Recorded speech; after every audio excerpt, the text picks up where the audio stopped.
조각제TV 시청자 여러분 안녕하십니까. 저는 조각제닷컴의 조세별입니다. 2024년 5월 31일 오전 11시를 가리키고 있습니다. 앞으로 이 의료대란 사태가 어떻게 전개될 것인가? 이에 대해서 제가 의사 여러분들한테 물어보면 다 의견이 다릅니다. 그런데 공통적으로 얘기하는 것은 전공의들과 의대생들은 앞으로도 돌아오지 않을 것 같다라는 것이죠. 전공의들이 떠난 지 벌써 100일이 되어가고 있습니다. 기사 제목 하나 보실까요? 전공의 없는 100일, 대학병원 경영 악화 일로, 줄도산 위기다. 이런 제목의 기사가 비단 연합뉴스뿐만 아니라 여러 매체에서 쏟아내고 있습니다. 전공의들이 돌아오지 않음으로써 가장 먼저 입게 될 타격은 상급 종합병원들의 줄도산이다. 오늘 이 문제 한번 좀 살펴보겠습니다. 지금 여러 대학병원들 또 빅5와 같은 병원들이 비상경영체제에 들어가고 있습니다. 한 달 전부터 나온 뉴스이기는 합니다만 그게 더 확대되고 있다는 것이죠.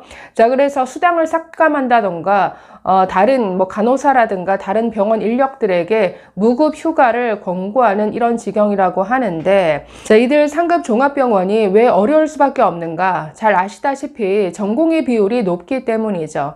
한번 살펴볼까요? 지난해 말 기준입니다. 빅5의 그 전공의 비율을 보시면 서울 성모병원이 제일 낮긴 합니다. 전체 857명 중에 290명으로 33.8%, 세브란스가 40.2%, 삼성 서울병원이 38%, 서울대병원이 전공의 비율이 제일 높은데 46.2%입니다. 그리고 서울 아산병원이 34.5%. 전체 의사에서 전공이 차지하는 비율이 거의 40% 가까이 육박하다 보니까 그런 전공의들, 아주 최소 비용으로 최대 효율을 내던 이 전공의들이 이탈한 지금 정말 이들 병원이 휘청일 수밖에 없다라는 것이죠. 서울대병원은 최근 마이너스 통장의 한도를 기존 500억 원에서 1000억 원으로 2배 늘렸다라고 합니다. 그만큼 어렵다라는 뜻이겠죠. 유보금도 거의 다 소진하고 지금 마이너스 통장으로 직원들 월급 준다라는 얘기인데 손실이 거의 1000억대에 이른다라는 얘기입니다. 서울대뿐만 아니라 기존 빅5 병원도 비상경영체제에 들어간 지 오래인데 거의 매일 10억에서 30억 원 가까이 손실을 보고 있다. 이런 보도 계속 나왔었습니다. 하루에 10억이면 한 달에 300억이죠. 그럼 3달이 됐으니까 지금 거의 1000억 원대의 손실을 보고 있다라는 얘기입니다. 이 외에도 경북대병원도 마이너스 통장 규모를 100억 원에서 250억 원으로 늘렸다. 그래서 빅5뿐만 아니라 지금 지방대 병원도 사정이 어려운 건 마찬가지인데, 경북대병원도 최근 비상경영체제로 전환했다라고 합니다. 지난 27일 내부 전산망을 통해서 임직원들에게 경북대병원은 지역 필수의료 제공을 제외한 병원의 모든 활동을 재검토하고 경영이 정상화될 때까지 긴축 재정 등 비상경영체제로 운영할 계획이다. 이렇게 밝혔다라고 합니다. 꼭 필요하지 않는 사업은 예산 사용을 최대한 억제하고 필수 신규 투자라도 집행 시기를 조정하는 등 적극적으로 예산을 통제하겠다. 그래서 돈을 안 쓰겠다라는 얘기죠. 지금 진료, 입원, 외래 전부 다 축소가 된 상태이다 보니까 이렇게 적자가 나는 것인데 그렇기 때문에 나가는 비용을 줄이겠다. 그래서 사실 상급 종합병원이 환자를 케어하고 치료하고 수술하고 이런 기능 외에도 사실은 계속 연구를 해 나가는 이런 현장 아닌가요? 어떤 연구 기능도 앞으로 상당히 축소될 것으로 보입니다. 이외에도 충남대병원은 적자 누적으로 지난 21일에 비상진료 1단계를 2단계로 격상했다라고 하고 무급 휴가 권장사항을 권고로 변경하고 추가 비용 절감 축소하기로 했다. 그래서 지금 서울뿐만 아니라 지방에 있는 이런 대학병원들까지 상당한 타격을 받고 있는 건데 문제는 정부가 아무런 대책이 없다라는 거죠. 이렇게 무리하게 밀어붙이면서 지금 이런 손실을 뻔히 보면서도 기껏 대책으로 내놓는 게 정부가 이 병원에 지급하는 건강보험 급여비를 땡겨서 주겠다, 선지급하겠다, 이걸 대책으로 내놓고 있습니다.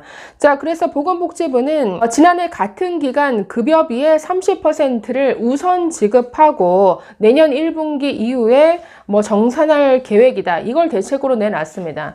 아니, 나중에 줄 거 미리 땡겨서 주는 것, 이게 무슨 근본적인 대책이 될 수 있나요? 그래서 정말 아무런 대책 없이 이렇게 밀어붙임으로써 결국 손해는 이 민간 병원들이 보고 있는 것이죠. 그러니까 당장 지금 어떤 적자가 나는 것뿐만 아니라 정말 전공의들이 어떤 수련하는 장소인, 그리고 여러 의학 분야의 어떤 임상 연구가 이루어지는 이런 모든 연구, 수련, 이런 모든 기능들을 완전히 이 정부가 망가뜨려 놓고 있는 것이죠. 자, 이에 대한 병원 관계자들의 의견을 보면 먼저 한승범 상급종합병원협의회 회장 이렇게 말합니다.